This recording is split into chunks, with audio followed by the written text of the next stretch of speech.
Και γεια σας φίλοι μου, καλώς ήρθατε σε ένα ακόμα βίντεο μαγικό και σήμερα θα αναλύσουμε ένα χαζό άρθρο κυνηγών. Τι έγινε, αρκετό καιρό έχουμε να το κάνουμε αυτό. Τι νομίζετε, το ξέχασα. Χαχα, monkey. Και πριν ξεκινήσει το μαγικό βίντεο, κάντε like, subscribe και κοινοποίηση στο μαγικό κανάλι, μα και βίντεο για να μάθουν όλοι οι άνθρωποι το έργο κατά του κυνηγιού. Κυνήγοι λύκου στην Ελβετία πυροβόλησαν τον πρώτο λύκο εφαρμόζοντας το νέο διάταγμα. Από την 1η Δεκεμβρίου διεξάγεται στην Ελβετία διατεταγμένο κυνήγι λύκου. Τον πρώτο λύκο τον πήραν την πρώτη μέρα. Το κυνήγι λύκων ξεκίνησε στο καντόνι Βαλέι την 1η Δεκεμβρίου. Την ίδια ημέρα μετά την έναρξη ισχύω του νέου ομοσπονδιακού διατάγματος που επιτρέπει την προληπτική θανάτωση μεγάλων αρπακτικών, ένας νεαρός λύκος από την Αγέλη Καρβίνα θηρεύτηκε στο Μέζοβικο από τους θηροφύλακες του Τιτσίνόου. Σύμφωνα με την Υπηρεσία Θύρας, Αλίας και Άγριας Ζωής, επρόκειτο για νεαρό λύκο. Το ζώο προερχόταν από την Αγέλη Όστμπορντ. 7 αγέλες προς θανάτωση στο καντόνι Βαλέι. Το κυνήγι των λύκων στο καντόνι διέταξε ο κρατικός σύμβουλος Φρέντρικ Φόραβ μετά την έγκριση της Ομοσπονδιακής Υπηρεσίας Περιβάλλοντος στις 27 Νοεμβρίου. Κατά συνέπεια, 7 αγέλες στο καντόνι, Νάντζ, Όστμπορντ, Χέρενς Μάντελον, Λεφουίζεραμπολς, Λες Τούλες, Λες Χόουτσφορτς και Χάμπλαϊς, μπορούν να θανατωθούν στο σύνολό τους. Αυτό αντιστοιχεί σε περίπου 34 δείγματα από έναν εκτιμόμενο πληθυσμό 90 έως 120 ατόμων, σύμφωνα με το τμήμα κυνηγίου, αλίας και άγριας ζωής. Θεωρείται ότι η μείωση θα διαρκέσει κάποιο χρονικό διάστημα. Μέχρι στιγμής, η άδεια θανάτωσης ισχύει μέχρι τις 31 Ιανουαρίου 2024. Και αφού ακούσαμε το άρθρο, τώρα θα συνεχίσουμε με την ανάλυση. Λοιπόν, αρχικά να πάρω μερικά πράγματα από το άρθρο, να τα αναλύσω για να πάμε μετά στο πραγματικό θέμα του βίντεο και στην πραγματική αιτία που έκανα αναφορά σε αυτό το ηλίθιο άρθρο. Αρχικά λοιπόν, όπως βλέπουμε, και σε αυτή τη χώρα λοιπόν επισημοποιούνται τρελά νομοσχέδια και απαράδεκτοι κανόνες. Και μέχρι ένα συγκεκριμένο χρονικό διάστημα, όπως λέει χαρακτηριστικά, πρέπει να εξοντωθούν και θα επιτρέπει να εξοντωθούν άνετα 7 ολόκληρες αγέλες ζώων. Χωρίς να δίνουν βέβαια κάποια αιτιολόγηση ή κάτι, δηλαδή στο άρθρο μέσα δεν αιτιολογεί κάτι συγκεκριμένο. Απλώς λέει ότι επιτρέπεται το κυνήγι του λύκου από τότε μέχρι τότε και μπορεί μέχρι τότε να εξοντωθεί ό,τι θέλει ο καθένας, να σκοτώσει όσα θέλει. Χωρίς προφανή λόγο. Τουλάχιστον σε αυτό το άρθρο δεν λέει κάποια συγκεκριμένη αιτιολογία.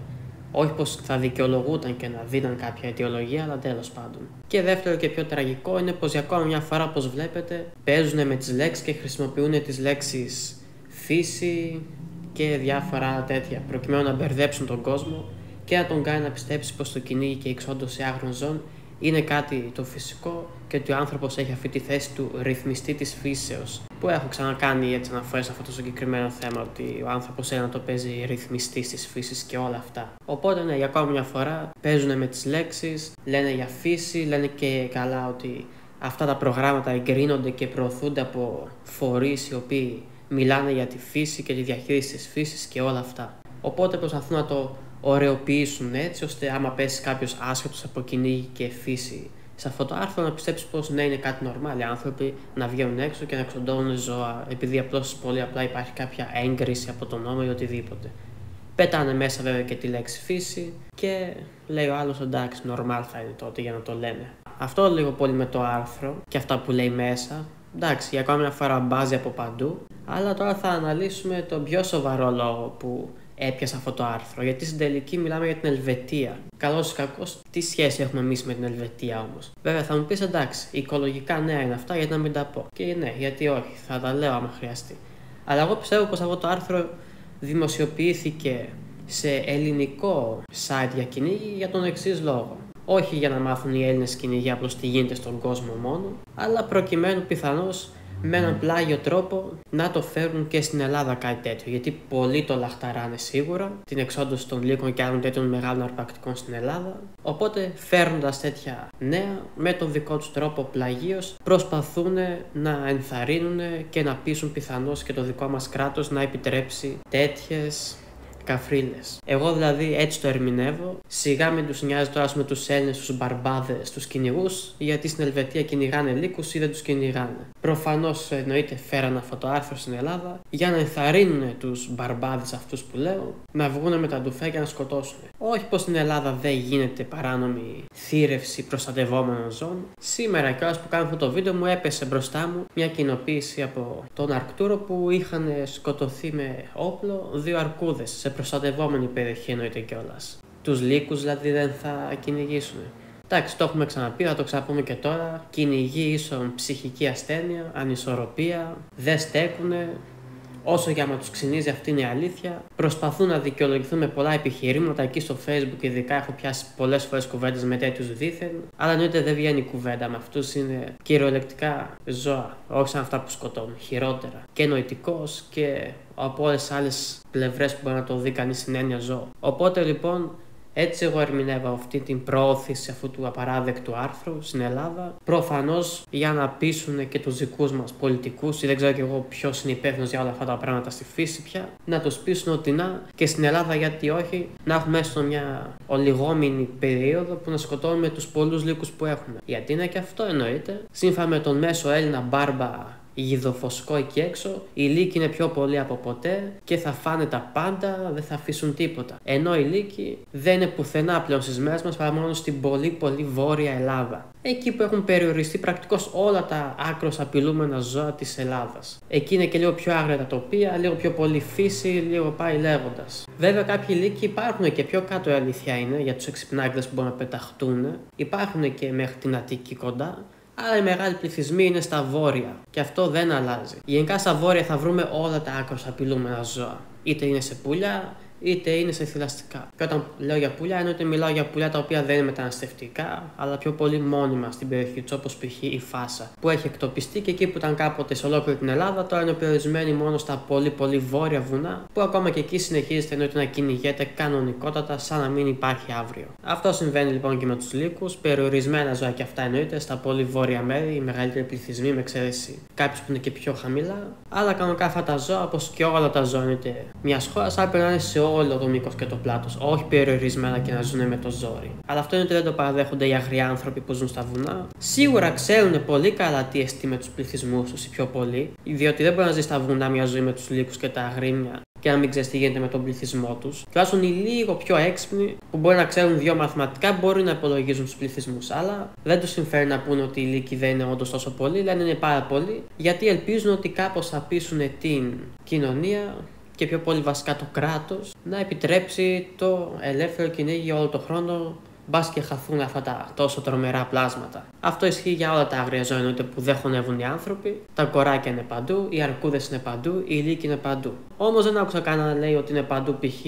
τα περιστέρια και ασχέζουν τα πάντα γύρω τους. Δεν άκουσα κάποιον να λέει παντού είναι οι πεταλούδες. Αλλά αυτά είναι ωραία ζωάκια, τα συμπαθεί ο κόσμος. Φτερωτά ή πολύχρωμα εντομάκια. Δεν λέει κανείς όμως για αυτά κάτι. Μόνο τα ζώα που δεν μας συμφέρει κατηγορούμε. Εντάξει, αυτό είναι στην ανθρώπινη φύση βέβαια.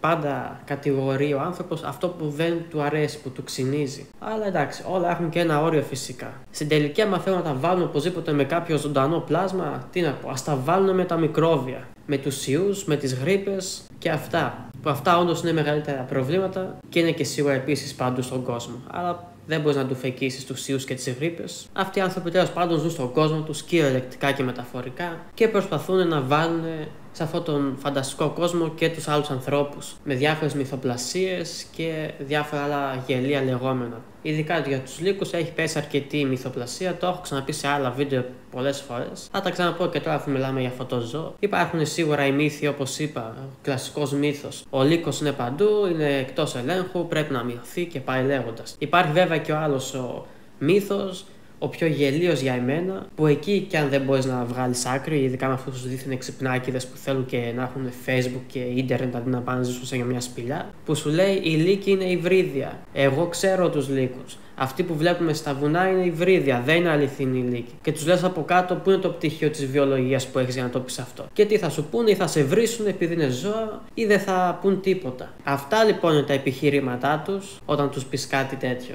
Αλλά όχι, αυτοί από μόνοι τους μπορούν να βγάζουν συμπεράσματα και να λένε πράγματα και δεξιά και αριστερά. Αλλά όχι. Ο λύκος είναι υβρίδιο.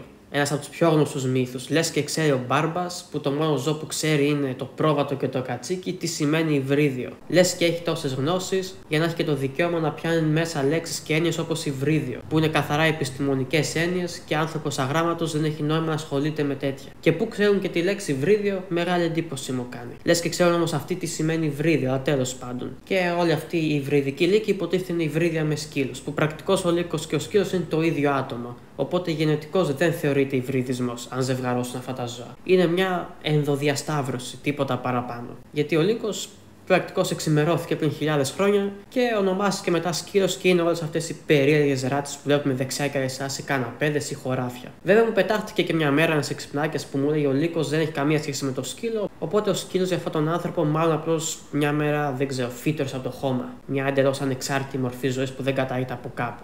Επίσης, μικρή παρένθεση. Εδώ, όπως βλέπετε, ο λύκος κάνει την ανάγκη του και συνέχεια σκαλίζει τα χώματα. Αυτό είναι μια συμπεριφορά που συναντάμε ακόμα και στις πιο μεταλλαγμένες μορφές του λύκου, όπως π.χ. τα σκυλάκια Pug, Chihuahua και όλα αυτά τα παράξενα. Αν αυτό λοιπόν δεν είναι απόδειξη ότι το σκυλί και ο λύκος είναι ο ίδιος χαρακτήρας, τότε τι είναι? Αυτό μια παρένθεση για αυτούς που λένε ότι ο λύκος και ο σκύλος δεν έχουν καμία σχέση ή δεν ξέρω και εγώ τι άλλο. Αλλά ναι, ξέχασα. Η λύκη είναι υβρίδια με σκύλους. Δηλαδή είναι λύκη υβρίδια με άλλους λύκους.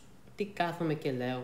Πάντως γελία σκέψη και από αυτούς τους ηλίθιους τους κυνηγούς. Τόσο φανατικά σκοτώσε τους λύκους, αλλά με λύκους πάνε και συνοδεύονται για το κυνήγι. Γιατί και ο σκύλος, όπως είπαμε, τι είναι? Μια εξημερωμένη μορφή του λύκου είναι. Οπότε, ακόμα ένα παράδειγμα του ότι αυτοί οι άνθρωποι λένε ότι θέλουν και ότι τους συμφέρει και ότι δεν ξέρουν και τι τους γίνεται. Επίσης, κάποιοι εξυπνάκηδες να μου έχουν γράψει κάτω από τα σχόλια. Ναι, δεν βλέπεις όμως αυτά τα βίντεο που έχει στο background οι λύκοι πως τρώνε τις άλκες και τα ελαφάκια? Δεν κάνουν καταστροφή στο περιβάλλον? Και εγώ θα πω όχι. Είναι αρπακτικά και πρέπει να ρυθμίσουν τα χορτοφάγα. Αλλά ναι, ο Μπάρμπας ξέχασα. Δεν μπορεί να πιάσει τέτοιες έννοιες ή μάλλον δεν θέλει και δεν το συμφέρει να πιάσει τέτοιες έννοιες. Οπότε αποφασίζει να το παίξει ο ίδιος ρυθμιστής της φύσης και μάλιστα ρυθμιστής των αρπακτικών, που είναι τα πιο σημαντικά κομμάτια ενός οικοσυστήματος. Γιατί εσύ που μπορεί να μου το παίξεις τώρα και καλά φίλος του ελαφιού, ότι να θα φάνε το ελαφάκι λύκη, τι άσχημο. Άμα ο λύκος χαθεί, το ελαφάκι θα γίνει ελαφάκια κατά χιλιάδες και εκατομμύρια, άμα είναι οι συνθήκες καλές, και θα φάνε όλα τα πράσινα που έχει δεξιά και αριστερά. Και μετά το γίδι σου και το πρόβατό σου δεν θα έχει τι να φάει,